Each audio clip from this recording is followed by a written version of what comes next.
Welcome to a Drop Tent Media production. The Porcupine with Adam Nutter.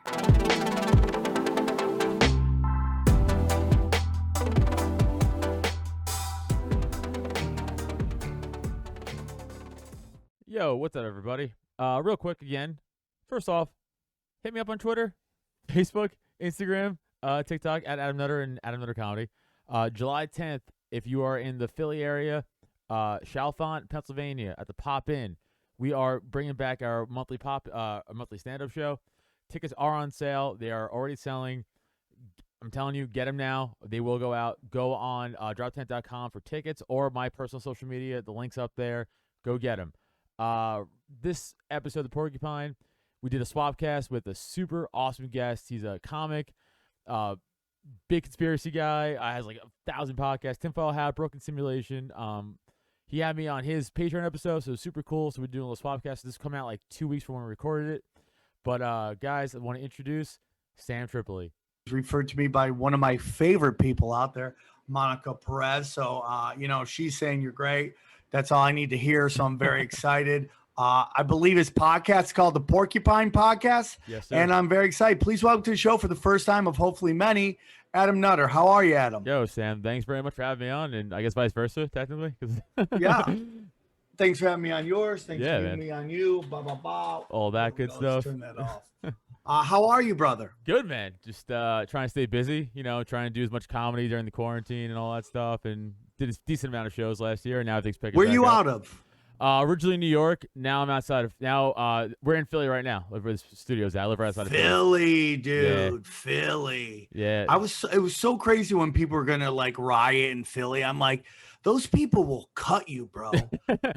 You're gonna go burn a neighborhood in Philly? Yeah, dude. They will fuck you and your mother up. It's crazy. Like, again, I'm a New Yorker coming from here, so like I think like New York is what's up. And then you get out here, and like if you wear your Giants or Yankee shit, people are like, "Yo, I'll fucking kill you." You're like, "All right."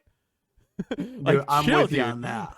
I'm with you on that. I'm all about that, dude. I'm all. Oh about yeah, that. I'm a diehard sports psycho, but like I get it. But it's like they are ride or die out here for what they love for sure. It's just very interesting too, dude. It's just like, New York is a very interesting city because, I'm in my late 40s, right? And I hate saying that, but it's true. Yeah. I'm in my late 40s and, I grew up in like this notion of gritty New York.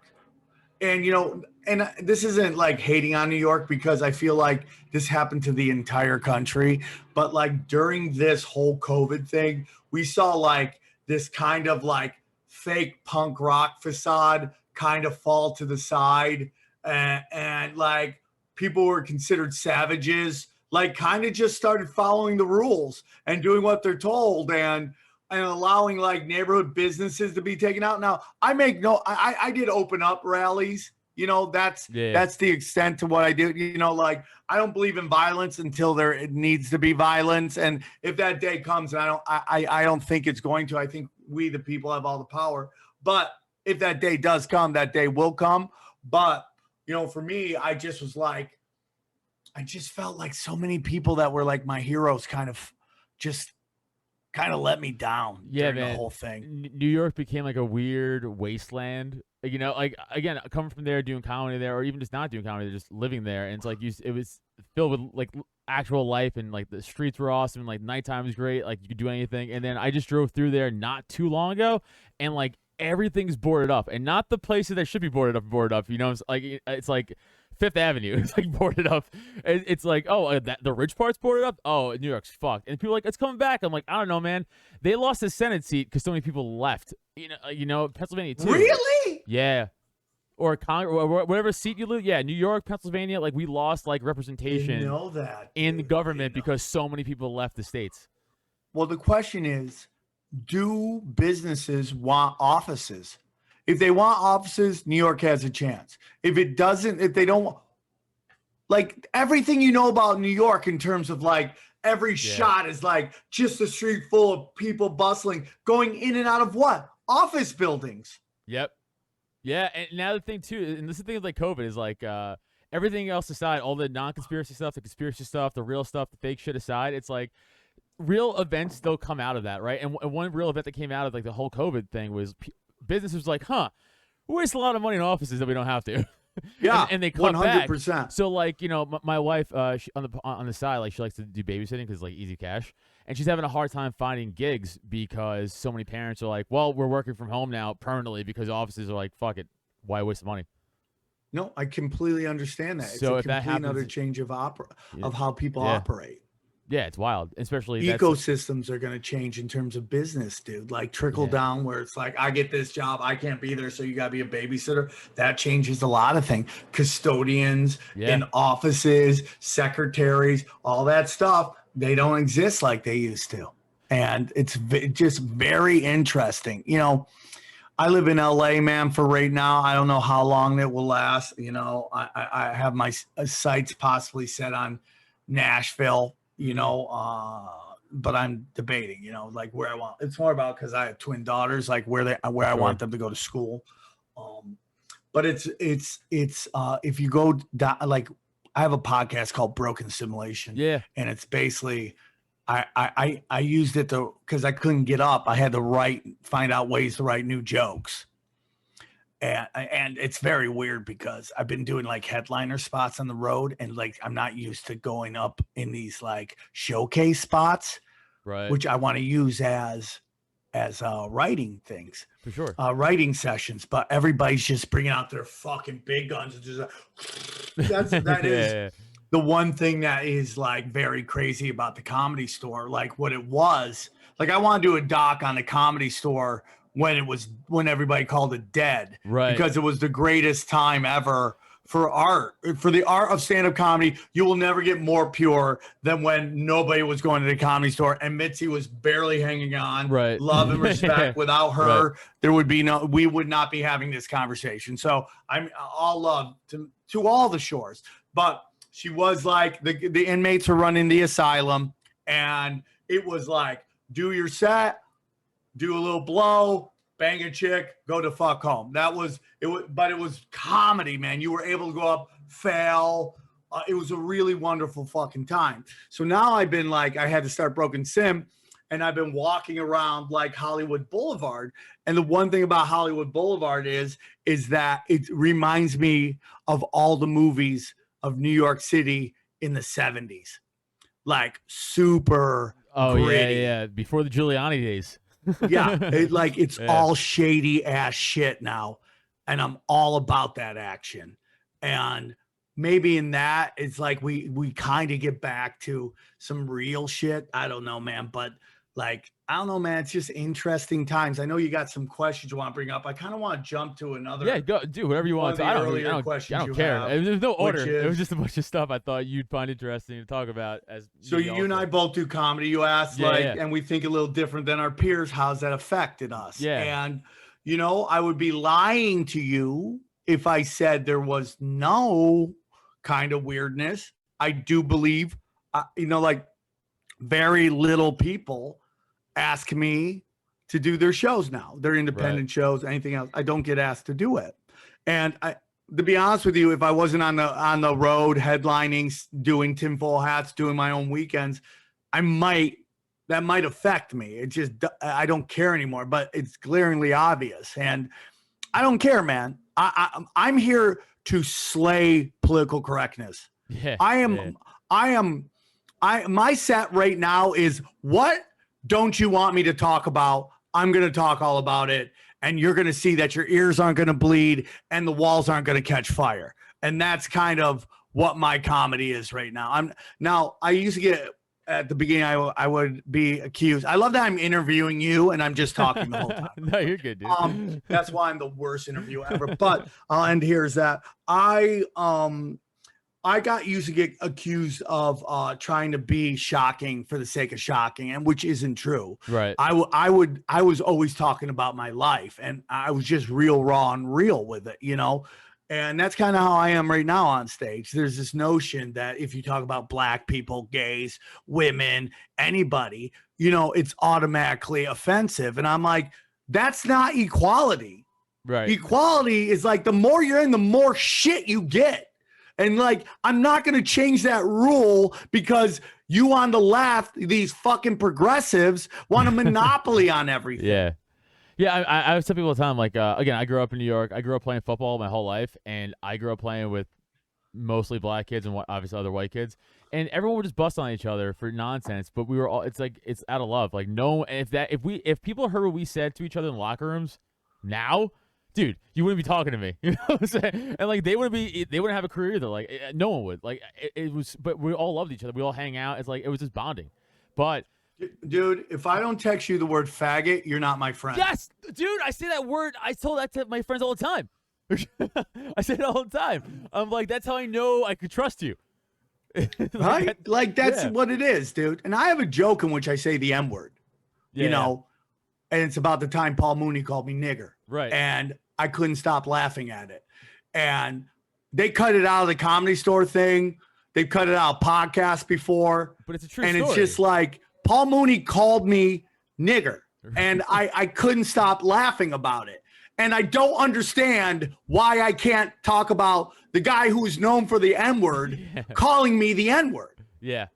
It's not even about like race or racism. It's literally about a monopoly on something. And in which then people say to me, why do you want to say the N-word? I do not want to say the N-word. I'm just going to talk about this amazing time that this amazing comic called me the N-word. And it was literally the #1 credit on my Wikipedia page for about 2 days. And, you know, so that's kind of where I'm at. That's so fair. I don't get asked to do a lot of shit because I just refuse to play this game where there is this, like, if I hear another female comic complain about male toxicity, why all they talk about is the dick they're taking all the time, which I know for sure you ain't doing. Yeah. That's a weird double standard in comedy, huh? Yeah, because women make the rules of society. That's why. Men make the rules of business. And what we're seeing is this fucking movement of like the rules of society trying to be applied to the rules of business, which is equal outcome, not opportunity. It's not about it's about equal outcome. Which is disgusting. It should be all about the opportunity, not about how it comes to be. Oh, not the end result. It should be how it comes to fruition for sure. It's kind of like how businesses are doing the whole Pride Month thing, just to people like, yeah, we totally care about gay people, and they're like, thanks for your money, idiots. I said this. I forgot how I said this the other day, but I was like, if hanging gay people was like the in thing to do in 2021, Target would be like, who are we hanging today? Like, go get your hanging flags and like it's whatever the new thing is. Businesses are for. They don't give a shit about anybody, any group or any cause. And like, for people not to still see that, I mean, that's the problem. People I have a hard time getting through still is like, do you not see this blatant bullshit that they're feeding you just to make you feel good? But it's not like they're giving that money to that cause. It goes right into their pockets. Yeah, well, you also have like what this country really has a big problem with are opportunists who step in and then onto a national stage and just are there for the money and the power. And they don't give two shits about anything other than themselves. And that's what we're seeing right now. And it's like so hard for anyone to see that they're being placated. I don't care if it's Gay Pride Month. I really don't care. Same. To each their own. Okay. I just don't know. Did we vote on that? Yeah, there's no vote. When did that become a vote that we were going to do that? And like, why are we stopping with anal and scissor sistering? When do the girls who eat ass get a fucking month? Because they're fucking savages, okay? Or dudes who get pegged in the ass or any of those things. Like, dude, do you know any guy who's open about that he likes to get pegged in the ass or he's into like doggy play where he dresses up like a fucking BD BDSM puppy? Does anyone? No, they live in the fucking closet too. Because we bully them if they. 100%. So my point is, like, I do weird shit, dude. I got molested at 5. Yeah. All right. I mean, I don't know what the year was. It was very early in my life. I started getting sexually active at 5. Then I got molested. Okay. I've kicked the can really far down the road, dog. Sure. Like, I'm in the bizarro town. I'm the mayor of fucking weirdo. Okay. Where's my fucking month? Right. That's my whole thing. I also found it weird, like, especially again, I come from New York, and the big, probably one of the biggest pride parades in the country, at least, is there. And I would it's great. assume, right? I love them. Great drugs. But amazing. But I found it weird that it's always like they promote just the extreme and never just like a Tim Dillon gay guy. You know what I'm saying? Like, that's never all. It's a weird thing. You know, I wonder why that is. Well, because it's a psyop. It's meant to get us to fight with each other. It's like, I have a lot of trans friends, and I do a joke about it. I'm like, I don't know what that says about me. Probably had a bad coke problem, went on some weird porn runs, right? But it's like, I have a lot of trans friends. You know, they just want to be able to get a job where they don't have to sell their ass on the fucking corner. You know, they're not asking for drag queen story hour. Yeah.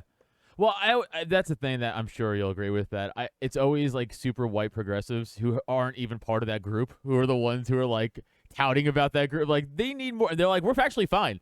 It's never them. It's never it's always a white. I said, like, rich white liberals are like the most racist people on the planet because they speak for everybody and won't let anybody speak for themselves. Yeah, and they have very little actual of those friends. They have the token here and there that they take a picture with on Instagram.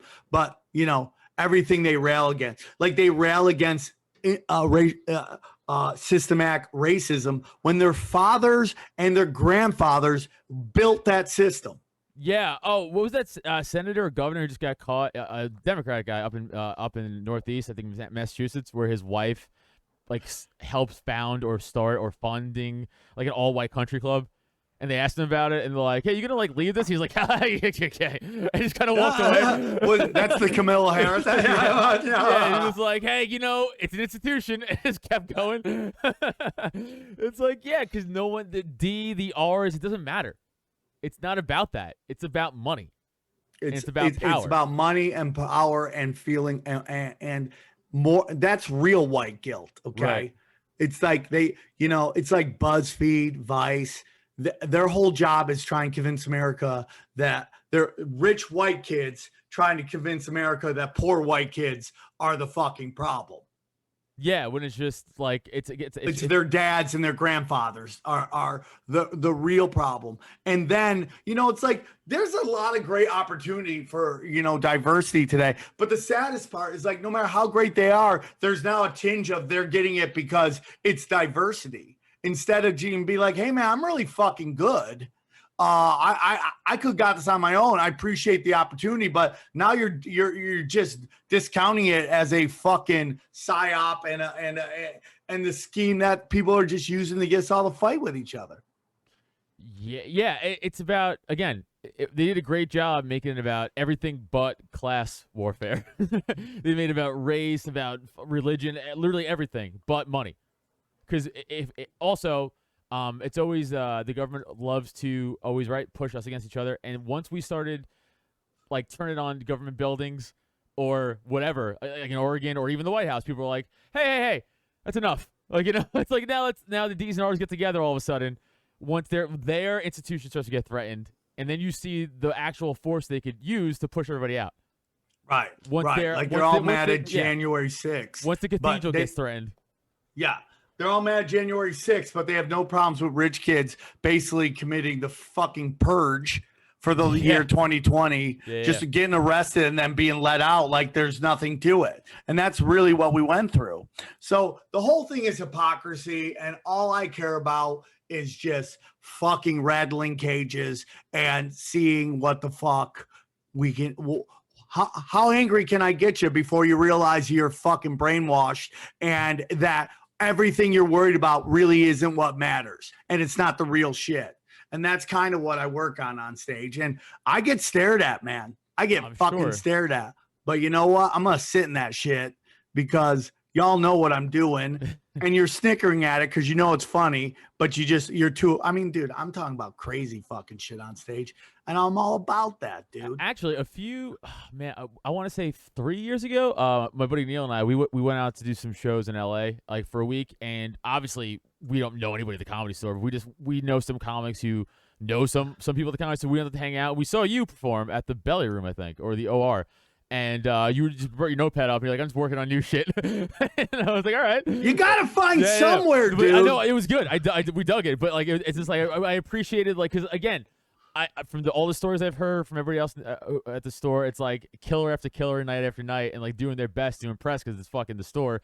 And like, where do you go in LA to work on shit? Like here, we have 1,000 places to go to work on shit. So like, we have a show we have booked. Like, oh, I have a week's worth of bullshit I could do if I wanted to before the important thing. But you guys, it's like the store, what, the Laugh Factory, or like what the store, improv, Laugh Factory. Right, yeah. It's just everybody's just going for blood out here. But you know what, man? I'm kind of in a place where I don't really give a fuck anymore. Like I'm actually at a place where I enjoy podcasting as much as I enjoy stand up, and I kind of was. My girl like caught me talking to myself. I do it to me all the time.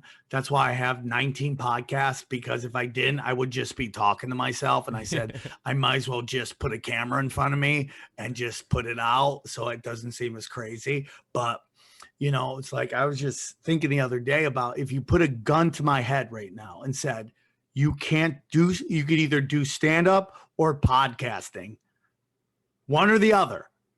You can't do both. Which one would you pick? And I hate to say it, but at this point in my life, I really enjoy podcasting.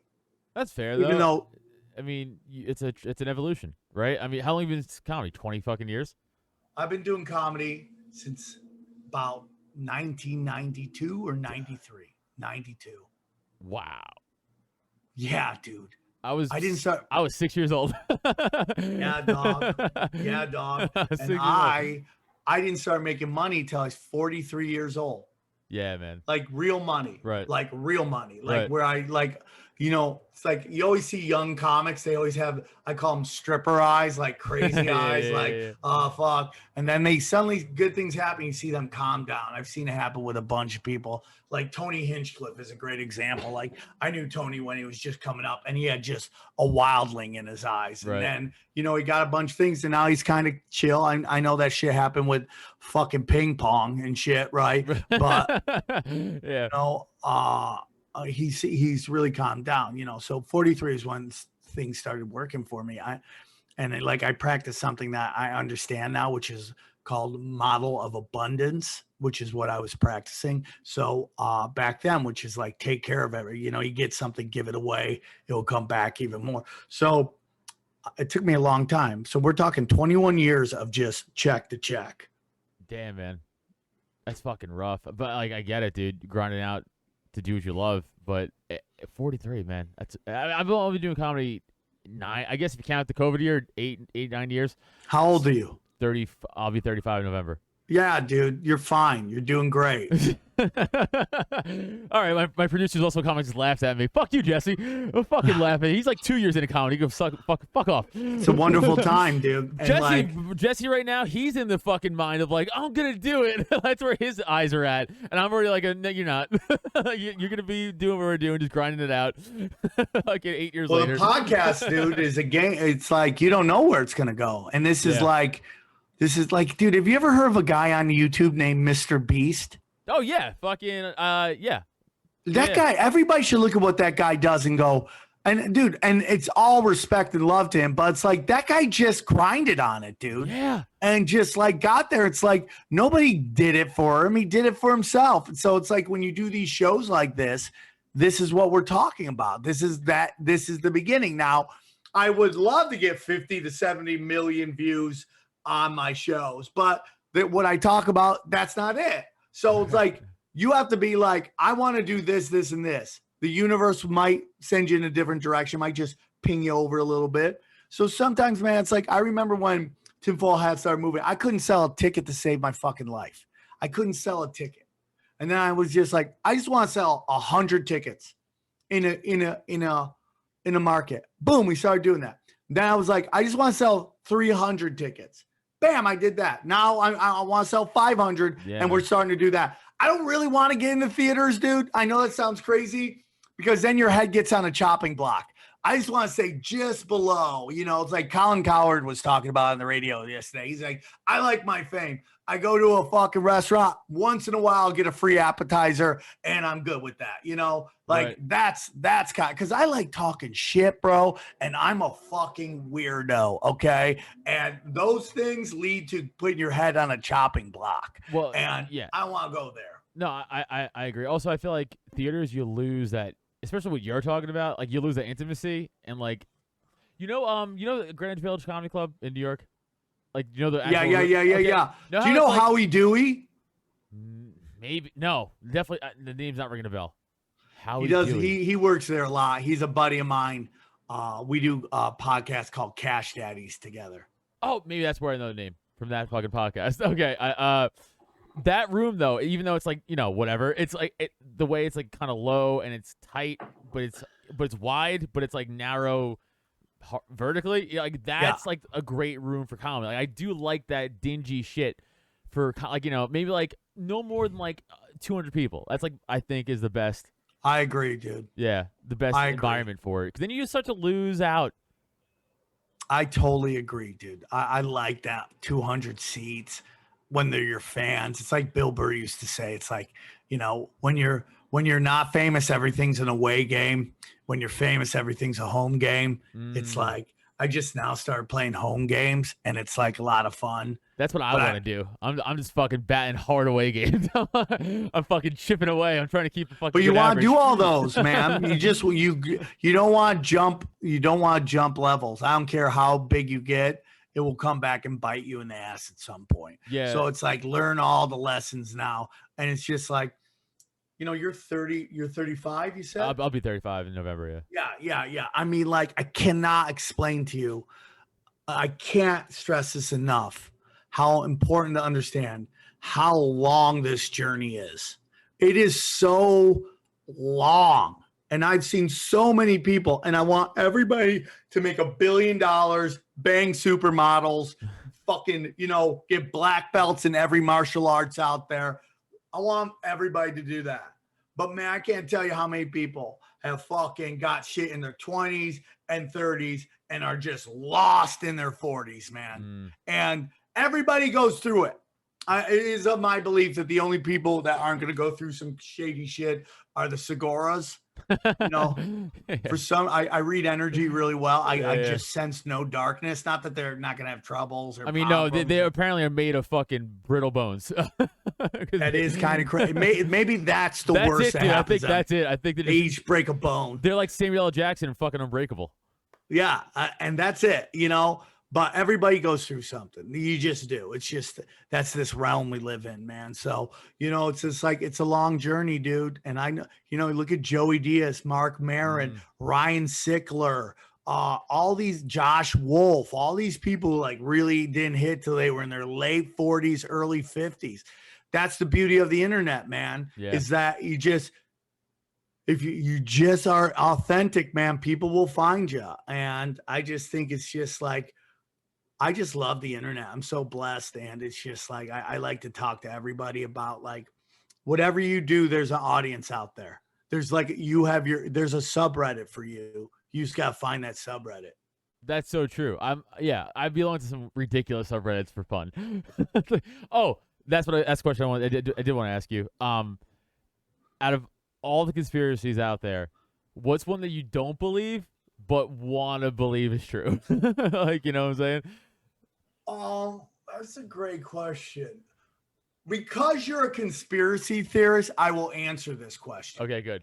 Most of the time when non-conspiracy people ask me this, I won't answer it because it ends up blowing up in my face. No, I'm all with you, go. Yeah. So I, in my heart of hearts, don't believe Michelle Obama is a man. Okay. I want her to have a big black dick because I think that would be fucking hilarious. But I don't want, for me right now, like even all this shit going on with McAfee and this this fucking building in Miami just imploding. That was nuts. And then everybody trying to make connections. I don't know, dude. But I've now sit back in karate stance, like fucking, I'm like, okay, what's going on here? Yeah, for sure. And I really hold off to jump in. My takes on Q very early were correct. And I still stand behind the people because Same. I think they did the one thing the only thing you can do. See, once you do, how long you been doing conspiracy podcasts? Do you do conspiracy? Well, podcasts? no, this is technically a libertarian podcast, but Oh, I love it. Yeah, I love it. This I love kind Dave of Smith. falls into. Oh yeah, he's part of. Yeah, I mean, Mises Caucus, obviously the whole thing. Him and Robbie Bernstein are great. But no, it's technically a libertarian podcast that I do, but this obviously fits into a lot of, the not regular political shit, which is what I'm all about, breaking the fucking cycle of that nonsense. So if you study conspiracy long enough, I have. I've been into it for a while though. Yeah. It will, if you do it right, it will always lead you to spirituality and what's really going on. And then you start studying, like, are these creatures stealing your loosh, your energy? And then you start realizing the best way to combat it is to not pay attention to what is going on. So pull your energy out, pull your money out, pull your attention out, which is what the Q people did. Now, are they a little like super excited about Trump? Yeah, I get it. Yeah, just a little. Okay, because you're nationalist. He played the nationalist songs. You fucking like that beat. Mm-hmm. You play to that. Okay, but make no doubts about it. He positioned the BlackRock people in the Fed. And the Fed bailed out everybody to the tune of trillions. Yeah. And then they used that money to buy up all the property. Yeah, which isn't a conspiracy that's actually happened. And then people will be like, well, I'm like, well, what? They actually, 40 articles about it now? At least about the How black. about Jeff Bezos' grandfather founded DARPA? Yeah. And so this guy who's supposedly smart, and everyone's like, dude, he went to Princeton, bro. Come on, man. Yeah. He was a summa cum laude, bro. You're like, dude, there are psyops that are talented. They get positioned in places, right? Like, nobody's saying he's not smart. Exactly. My favorite one is Anderson Cooper. When people don't know this, when you go, you know who Anderson Cooper's mother is? And they're like, no. You go, Gloria Vanderbilt. You know who Gloria Vanderbilt was? A CIA goddamn spook. Like 100%. And like, why do you think? So it just so happens Anderson Cooper is in one of the most prestigious news positions in the fucking country. Couldn't agree more, dude. And didn't he fucking intern at the CIA? Yeah. Fuck him. Fuck Anderson Cooper. It's crazy. Well, I mean, everybody wants to take a look at the Kavanaugh fucking case. I mean, that was a smokescreen, so nobody actually looked at his record, which is straight up fascist, man. Yeah. Brett Kavanaugh does not believe in your right to privacy, believes the president's above the law, and he has worked on things as the Patriot Act to take away your rights to privacy and your personal freedoms. And they didn't want you talking about that. So this fucking bitch who works at Stanford is part of the Stanford fucking intern program at Stanford. Her father's job was to find money for CIA black ops operations. She's a fucking spook, man. She made that whole story up so that nobody would talk about Kavanaugh's real thing. That's why he's getting in there. Because they wanted it. Dude, Kavanaugh worked for the Clintons on Whitewater. Right. Like, dude, it's not right D's and R's. It's all George Bush fucking black arts occult fucking cabal, which he's just a face of, and he works for other people. It's all fucking true, dude. So you look at Jeff Bezos, they're like, oh, I got this idea for fucking books. Really? That's what they use books because nobody gives a fuck to work out the fucking kinks of this program. And once it started working smoothly, they turned it into selling everything else. And you got to ask yourself, why did eBay, which was the brand of excellence, not blow up? But Amazon was ran by the grandson of the man who started DARPA. Why did that blow up? Why is that everywhere? Did they just give Jeff Bezos $10 billion? And then he recently bought MGM for what? $8 billion. Right. Well, I said this. I think on the last episode, 2 episodes ago of my show. American workers lost $3 trillion or $3 billion during the pandemic, and then Amazon gained that exact number back, like up though, like whatever it was either billion or trillion, but then Amazon gained that exact number. I was like, wow, Yes, weird, huh? dude. Take a look at fucking what's going on. I talk about this all the time, but take a look what's going on with Pornhub and OnlyFans. Right? It looks a lot. I know you're a little younger. This might not ring a hit with you, but the way they imploded MySpace and Facebook. I know. I totally remember MySpace. 100%. You know? Yeah. And Facebook was a DARPA program through the Pentagon called LifeLog. And if you actually look it up, LifeLog, the day it officially ended and they pulled the plug on it, is the exact same day Facebook was registered as a business idea. I remember seeing that. And this is all February 4th, right. 2004. And this is all like documented stuff too. This isn't speculation. This isn't like, again, I hate using the word conspiracy because it's like, we all know that's word. This is again true. The CIA created that word to disparage people who were trying to fucking poke around for the truth, right? So that's a fact. So like, I hate saying the word conspiracy, but these aren't conspiracies. These are actual documented official paperwork that you can just look into. If you just gave a shit, you could just go, oh, I wonder, because this is all public record. Look up and be like, when was Facebook? And when was that invented? Whatever. You could look up the date and then when was it registered as a business? And then you could look up when the other thing was unregistered or whatever, and you'd be like, oh, there you go. It's right here. It's right here on my phone. The exact same day. You know what I'm saying? 100%. So it's not just us being like, I think, in the shadows. It's in your face, and I feel like a lot of this too. A lot of the powers that be, deeps, whatever the fuck you want to call it. They're more and more blatant with their like, we're gonna do it anyway. Fuck you. Well, so much of this is a couple things. One, a lot of stuff came out. Think about this: when Facebook wasn't around and MySpace was here, right? The internet wasn't even close to what it was now. They didn't even know what it was gonna be, right? You were still downloading like porn pictures. Like it took like it was like. Right? I'm like, I'm almost done jerking off. I'm like, it's so waiting. crazy. So people are asking, why would the CIA want to implode the Pornhub and blow up OnlyFans? Well, because I think most of the stuff on Pornhub involves professional women and like shady ass people, right? But when you go to OnlyFans, it seems like everybody and their mother has an OnlyFans account, whether they're asking you to jerk off to their feet or, they're taking all these women and guys are too on Facebook. There's a lot more users who are putting their face, all their personal information on OnlyFans. And then on top of that, to get any of the videos, you have to sign up with a credit card. So now they know what you're looking at. They know what you're commenting. They know all that stuff. It's a lot more interactive than Pornhub. And that's if you're a OnlyFans creator, that's tax. You have to register for taxes and stuff too. Yeah. And like, good luck going to get a normal job after you were queen of the bukkake on fucking OnlyFans. Yeah, I subscribe to that personally, so don't knock it. But no, kidding. No, kidding. I have a lot of porn friends. I don't give a shit, man. I think it's capitalism. I stopped watching porn because it was me too. It destroyed my brain. No, I stopped. No, I stopped. Like, I mean, every now and then I'll slip back in, but I'm pretty good at not watching it because I don't think it's good for you to do. I think it's like a treat.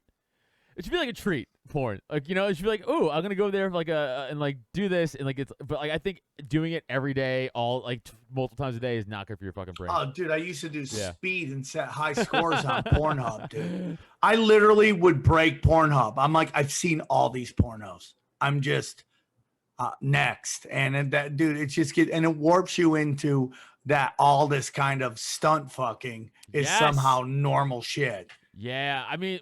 I'm married now, but like I talked this with my wife, in the past. Like before I met her, like I was doing like, degrading shit because I was like, this is what I watch. This is what you're supposed to do, right? And it's like, no, you fucking lunatic. Yeah. Well, and they want kids to get into that. Yeah. Because if they didn't, there was be an 18 and over phone. Right. but they don't have 18 and over phones because everybody knows you got to hook people early. That's how you get them. Yes. It's how you indoctrinate any group. That's why religion, Yeah. if it was done correctly, you wouldn't learn about religion until you were 18 years old. But by then you formed your opinions, and it's a lot harder to get people to buy into anything. Of course. Same thing with porn. That's why Nickelodeon's doing gay shit. It's like, dude, I listen, man, be as gay as you want. Shove as much stuff up your ass. I don't give a shit. Turn your pillow wallet into a car trunk. For all I give a shit, okay? But it's like, why are we accepting that sexualizing children? And if I hear another go on, sorry. No, I was gonna say that's I always hang my hat on that. It's like I'm like, hey, I'll fucking like if I could get away with it, I would kill people for that like easily. But I can't. I'll go to jail. You know. So like the whole Dan Schneider Nickelodeon thing. Like it's upsetting. How is he not being hung in the streets publicly? That fucking creep. You know what I'm saying? Well, because he's really a pedophile. Yeah, of course. It's like why Chris D'Elia is canceled and Jeffrey Ross gets booked on 8 million fucking shows. Yeah, dude, I know. And the D'Elia thing, especially for comics, it all went around, and it's crazy when that first came out. They made it sound like he was fucking kids, and then a week goes by, and you're like, oh, he was just being a dude. Yeah, listen, I have kids. Yeah, I have two daughters. Yeah. I don't think a 34-year-old guy should be DMing 17-year-olds. Okay, totally agree. But let's not listen. What I talk about is kidnapping, rape, and torture that these people do, or kiddie porn. Okay, a girl going and watch her favorite comic and then going home to her parents is not even close to what we're talking about. And I'm not saying it's right, but there is a fucking spectrum of what is really bad. Okay. And that's not it. Okay. At college, I walked down I was in the library. I walked around. This black guy just started fucking jacking his junk to me. And like to this day, I hate reading. Right. But I will tell you this, man, that's sexual assault, but it's not even close to what really goes out there. So you got these Me Too women trying to make guys hitting on them. That's my problem with the whole Como shit. It was like unwanted sexual advances. Every time 99% of the time men hit on women, it's unwanted sexual advances. It's true. That's how you got to do it. You got to swing on everything to make contact with the ball. Yeah. You got to put it in play if you want to get on base. Yeah. So that's my opinion on that. I don't even know where we got to on how we got down that. But my point is, I like, dude, it's like, I'm really over women who don't have kids too, being so blatantly upset that they obviously regret not having children to the point that they're fucking angry at kids. And like all these female comics who decide not to have kids, fucking thinking that cuties where fucking camera guys are getting shots of 11-year-old b-holes twerking is somehow acceptable. Yeah, kill yourself. If you hit on them, it's like the biggest affront in the world. If you're at a comedy show and you're like, hey, you're hot, then they cry about fucking unwanted sexual advances. It's like, could you do more mental gymnastics? Dude, there was some fucking creep comic and he's of course checkmarked. I don't know who he I can't remember his name, man. But he said you're sexualizing, like, as in we are sexualizing the girls twerking and cuties because that's not a sexual inherent dance. I go, that's fucking retarded. Yeah, you're literally sticking out your butthole. That's like so that means if you were to if a stripper didn't take her clothes off but did the same exact strip moves, that's not sexual. Yeah, come on. It's called mental gymnastics. Yeah, that's crazy. And they're fully retarded. Also, the whole, I'm sure of course you know the whole MAP thing. The what maps. Is that? You don't know what maps are? Well, I know maps, and I know that. So I was gonna say minor attracted person. Oh no! I'll fight all those motherfuckers. Yeah, so these fucks, they're essentially saying, hey, we're pedophiles, but we're not. Don't call us that. We're just minor attracted persons. No, I'll fight them. No, please 100% send me any links to anybody in like comedy. I'll fucking fight them. That wasn't a comic. I'm just saying that was that's just a thing also out there in the world. The twerking thing, that was a comic who said that. I forgot who though. But the minor attracted persons is like a thing that they're trying to like normalize pedophilia with. I'm like, nah. They totally are. Nah. Remember when Vice wrote that article about is pedophilia really like a crime? Whatever. I don't want to say it was really a crime. I don't want to get in trouble for them being like, that's not what we said. But their headline was like pedophilia, like is it their fault or something like that? It's like actually, Yeah. 100%. What it is that these guys don't have any fucking balls to talk to adults, so they have to manipulate children. Yeah, and also all these fucking comics who are turning their head on this motherfucker, acting like he ain't done anything. It's like you're fucking. And if I do, trust me, when these people start crying for the next Me Too thing, I'm gonna be like, you work with Jeff Ross, go fuck yourself. Right. Yeah, the stories I heard of him, like as of like the last year, I never heard of anything before until like the last year. Then I started hearing some rumblings. Made man. Yeah, of course. Of course, it's a bummer. Why. Just like all those pedophiles are. Once you're in that cult, that's it. You just get away with it. Yeah, a lot of people want to be like Jews. It's not Jews, man. It's not. There's like I always tell my Jewish friends, I hate to tell you, you're middle management, brother. Okay, there's levels to this shit, and it's way above you. And in Hollywood, it is pedophilia. Pedophilia is the initiation into the highest levels of this shit, so that they can control you. And it's just the way it is. So, my brother-in-law recently just asked me, he's like, hey, how come that's like the new thing? I go, because back in the day, how they used to blackmail you was like an affair. Because like an affair back in like the 40s was like, that was like if the you worst. cheat on your wife, they'd be like, we'll let everybody know. Like, it was right. It was like the worst thing you could do. But now no one gives, like marriage are open. Like I'm fucking 4 people and my wife. What's up? Like no one cares anymore. But what's the next level of that? Well, that is. Yep. Because everyone's 100%. still, like most people, if you're a sane fucking person, you obviously think it's the worst thing in the world. So you still can't let that out. Yeah, 100%. But if you try to normalize it though, then you can let it out. I don't even know if they want it really normalized. I think they just want us fighting with each other. They just want to steal our loosh. And maybe they do want to normalize. I don't know, but it just seems more about just us. Just like, when you first get into conspiracies, you want to save the world and all you want to do is save everybody. And you put so much energy into it. And it's just like fighting windmills, You're just Don Quixote and you're just charging windmills and you're never meant to win this thing. So it's like the truth of the matter is the best thing you could ever do is like, it's like somebody sent me a meme. It's like, don't worry about waking up sheep, wake up the sleeping lions. And that's really what you do. I just put out the information, whoever gets it, an open mind to it. If it helps you see what's going on, God bless you. But I can't save anybody. And, I could just do little things when it comes to these fucking, I know all the scumbags, dude. I won't work with any of them. I won't work with any of them. Okay. I could go start swinging on motherfuckers, but that's not going to help anybody. Right. Because at the end of the day, I'm just going to be out of work. Yeah. They'll just do whatever they can. And then they got real powerful people out there that can come bring a lot of pain and suffering to not just me, but other people, So it's like you got the best way to handle everything is to just pull your tension out, your energy, your loosh, your money out of the system and not be a part of it. Everybody's celebrating Conan going out. It's like, great. Conan wouldn't put anybody with any fucking balls on his fucking show for a fucking long ass time. Yeah. Wouldn't put anybody with balls. Wouldn't put any of the fucking savages on. They put on some funny people like Nate Bargatze, Tom Segura. Tom's got balls. I take that back. But a lot, Tom has to get to this fucking level of fucking super crush where it would be almost ridiculous not to have him on. But it's like, there's so many people out there just fucking savages. Got nowhere near that fucking show. So I miss old Conan, new Conan. Don't have any. It could care less if it was on TV or not on TV. I'm not going to celebrate something that became part of the problem with the system.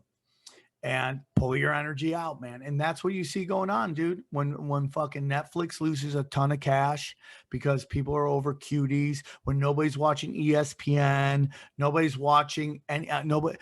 Facebook will always be big because people in other countries that have no freedom don't give a shit that they're getting spied on. Right. So they'll always have that. But nobody in America, more and more people are pulling out of Twitter, of Instagram. YouTube's fucking losing views left and right. So I think we're fucking winning, dude. I think that's a good thing for sure. I think the problem that I have with, again, I hate Facebook. Like, it sucks.